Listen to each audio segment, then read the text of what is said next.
Elections పండగ అయిపోలేదు.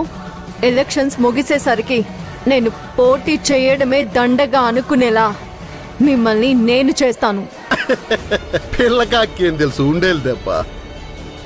ఈ మినిస్టర్ పవర్ గురించి పూర్తిగా తెలియక మాట్లాడుతున్నావు. సరే, విషయం ఇంత దూరం వచ్చింది కాబట్టి రచ్చకెక్కినాక ఇంకా రాయబారం ఎందుకు? ఇప్పుడు చెప్తున్నాను విను.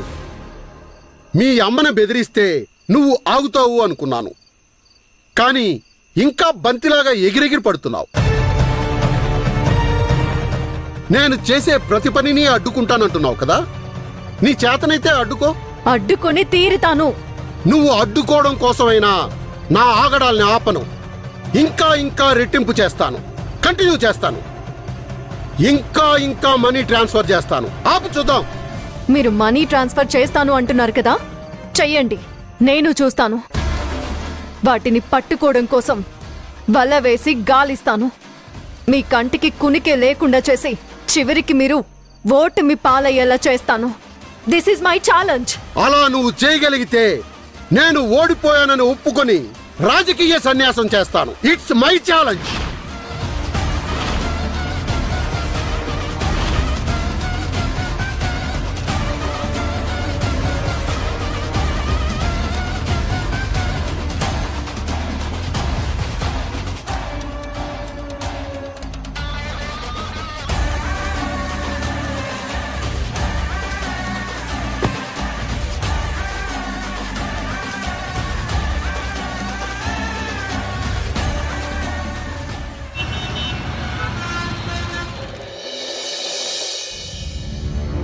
మేడం, కూర్చో.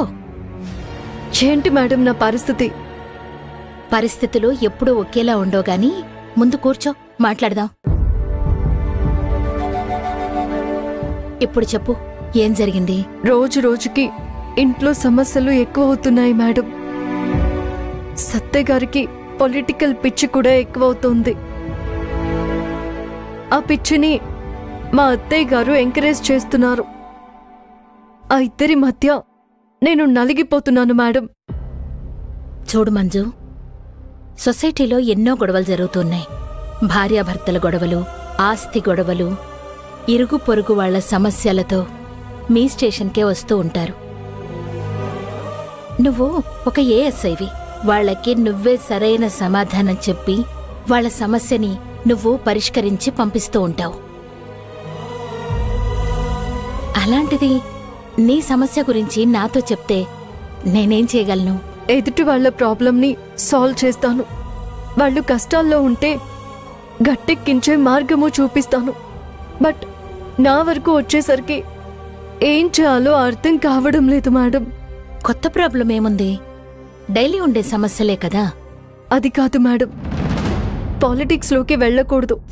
వెళ్తే రాలేము. ఆ పిచ్చి అలాగే ఉంటుంది. ఇప్పటి వరకు మణమ్మ గారు నా అత్తగారని చాలా రెస్పెక్ట్ ఇచ్చాను మేడం. ఇచ్చిన మర్యాదని కాపాడుకోవాలి. మణమ్మ గారు కాపాడుకోవడం లేదు. మా ఇద్దరి మధ్యన పెద్ద గొడవే జరిగింది. అంటే నీలో డెవలప్మెంట్ కనపడుతుందని చెప్పొచ్చా?